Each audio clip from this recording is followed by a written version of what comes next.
నమస్తే అన్న. నమస్తే నమస్తే అన్న, హరిహర వీరమల్లు సినిమా ట్రైలర్ ఎలా ఉందన్న? చాలా అంటే చాలా బాగుంది.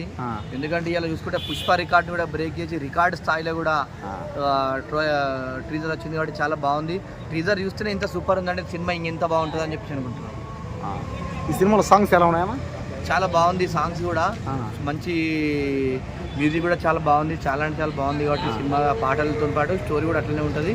సినిమా కూడా మంచి హిట్ అవుతుంది అని అనుకుంటున్నాను. ఓకే. ఈ సినిమాలో ఇంకా మిగతా ఫైట్లు ఎలా ఉన్నాయి? డైలాగులు, యాక్టింగ్ కానీ ఫైట్స్ కానీ చాలా బాగున్నాయి. ఎందుకంటే పవన్ కళ్యాణ్ గారు రాజకీయంగా కూడా సక్సెస్ అయిన తర్వాత మొట్టమొదటి సినిమా కూడా ఇప్పుడు వస్తుంది కాబట్టి కంపల్సరీ ఈ సినిమాలో కూడా మంచి యాక్షన్ బాగుంటుంది. ఫైట్ సీన్స్ కానీ సాంగ్స్ కానీ చాలా అంటే చాలా బాగున్నాయి. యువతకి కూడా ఇన్స్పైర్గా ఉంటుంది సినిమా అని చెప్పేసి అనుకుంటున్నాను. ఓకే అన్న, ఈ సినిమా ముఖ్యంగా దేశభక్తికి సంబంధించింది అన్నారు. ఇందులో ఏదన్నా రొమాంటిక్గా ఇంకేమన్నా చూడొచ్చా మనం? సినిమా అంటేనే అన్ని కళలు ఉంటేనే సినిమా అవుతుంది. కంపల్సరీ రొమాంటిక్ ఉండాలి, మంచి ఒక మెసేజ్ ఉండాలి, ప్రజలకు మెసేజ్ ఉండాలి. అదేవిధంగా తెలంగాణ ప్రాంతం నుంచి ఒక బీసీ బిడ్డ స్టోరీ ఇస్తుందని కూడా మొన్నటిదాకా కొద్దిగా బీసీ నాయకులందరూ కూడా కేసులు ఫైల్ చేయడం జరిగింది. ఏదేమైనప్పటికీ కూడా పవన్ కళ్యాణ్ గారు కూడా బీసీ బిడ్డ కాబట్టి మంచి ఎలాంటి కించపరిచే విధంగా ఉండదు. సినిమా కూడా చాలా బాగుంటుంది, చాలా సూపర్ డూపర్ హిట్ ఉంటుంది. మంచి యాక్షన్, ఎందుకంటే ఎన్టీ రామారావు తర్వాత రాజకీయాలు ఉన్న తర్వాత నెక్స్ట్ టైం పవన్ కళ్యాణ్ గారే వచ్చారు కాబట్టి 100% డిప్యూటీ సీఎం హోదాలో కూడా తెలుగు ప్రజలందరూ కూడా చూస్తారు. సినిమా చాలా అంటే చాలా సూపర్ హిట్గా ఉంటుందని చెప్పి అనుకుంటున్నాను. ఇప్పుడైనా డిప్యూటీ సీఎం అయిన తర్వాత ఫస్ట్ టైం చేస్తున్నాడు, పైగా 4 సంవత్సరాల నుంచి ఏ సినిమా చేయలేనా?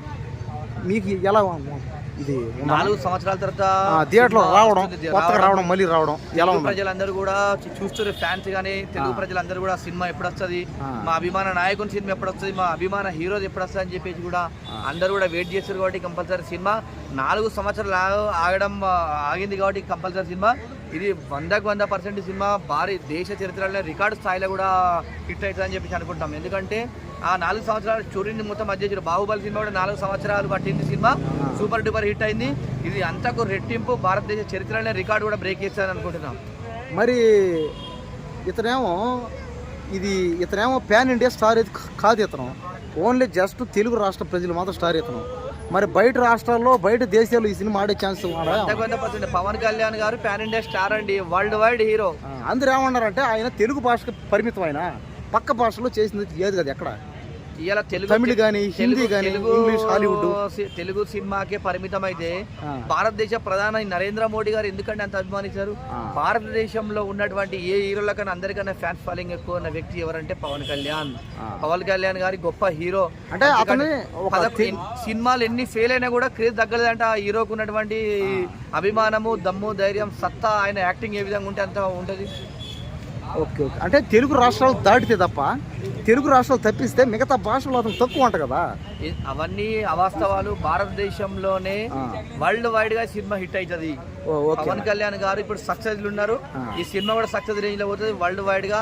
ప్రభాస్ కు అయితే ఎంత ఫ్యాన్స్ క్రేజ్ ఉందో వరల్డ్ లో, పవన్ కళ్యాణ్ కూడా అంత ఉంది. అంతకు రెట్టింపు కూడా సరే విజయం సాధిస్తే సినిమాకి బాగుంటుందని చెప్తుంది. మరి కలెక్షన్స్ ఎంత రాబోతాయమ్మా? 1500 కోట్లకు నిజంగా అంతకు ఎక్కువనే క్రాస్ చేస్తుంది తప్ప తక్కువ అయితే క్రాస్ చేయదు. ఓకే. అంటే ఇప్పుడు ఈ సినిమా ఖచ్చితంగా ఇప్పుడు చరిత్రని తిరగరాసే ఛాన్స్ ఉన్నాయి. 100% తిరగరాస్తుంది, చరిత్ర తిరగరాస్తుంది. పవన్ కళ్యాణ్ గారు కూడా ఇప్పుడు హిట్గా ఉన్నారు. 100% సక్సెస్ అవుతుంది. కంటెంట్ కానీ సినిమా స్టోరీ కానీ కూడా అంత బాగుంటుంది. 4 సంవత్సరాలు తీసిరంటే ఈ సినిమాల విషయం ఉంటుందని చెప్పేసి అనుకుంటున్నా. ఇది వరల్డ్ వైడ్ కూడా రిలీజ్ కావాలి. ప్రపంచంలో ఉన్నటువంటి తెలుగు వాళ్ళు కానీ ఇండియాలో ఏ దేశంలో ఉన్నా కూడా ఫస్ట్ పవన్ కళ్యాణ్ సినిమా వస్తుందంటే డ్యూటీలు మానేసుకొని కూడా ఈ సినిమాకి వెళ్తారని చెప్పి అనుకుంటున్నాను. ఓకే అన్న, థ్యాంక్ యూ. రైట్.